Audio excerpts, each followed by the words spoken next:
Went, right, okay, I'm a Muslim now, taking my Shahada and so forth. I was learning bits and bobs about Islam from this friend that I had. Yeah, I learned a lot about Islam in those 3 years, but at the same time I had a girlfriend who I was quite serious about. And so it was weighing up, the two couldn't exist together, and choose my girlfriend over the religion at the time.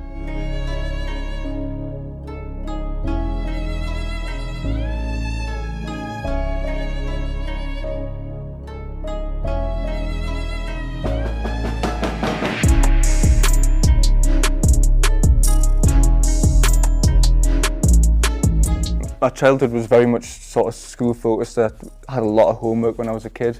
I always used to feel like I was doing some sort of like history project. And then when my parents split up when I was about 12, it was just me, my mum and my brother. I think that's quite an important part of who I've become today, because a lot of who I am is as a result of my mum's upbringing and my mum's values that she instilled in me. So since about 14 or 15 years old, I've done PACAR. I've made quite a lot of friends through it.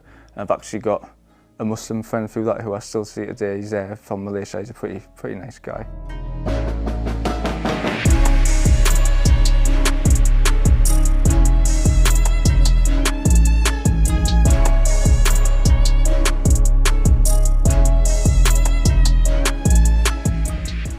At the time when I was growing up, that's how my mum might have identified herself, as a Christian, but especially like when I reached the ages of 13 or 14, but I wasn't baptised.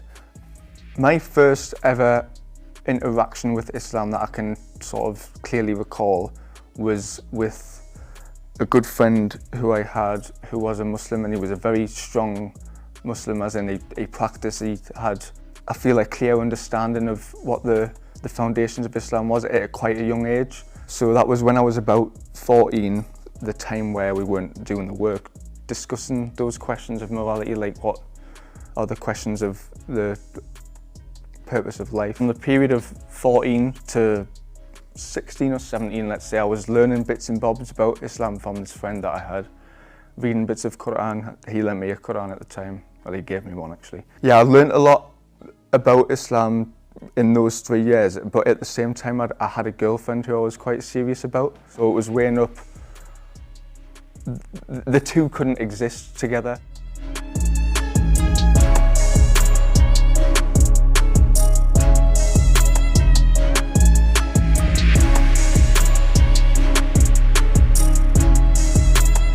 So I still had contentions. I remember I always used to think about why women inherited less than men. So I collected these contentions together and put them as a reason why I would sort of choose my girlfriend over the religion at the time.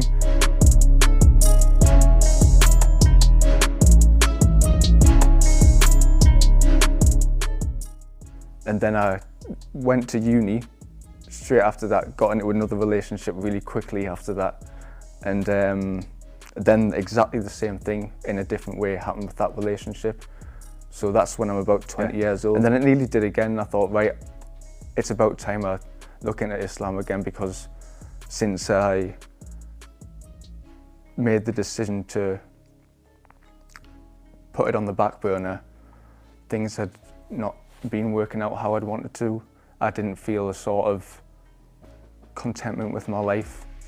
The turning point where I realised that Islam was the truth and what I wanted to follow in my life, the fact that the concept of Tawheed, of the oneness of Allah, was so important to Islam.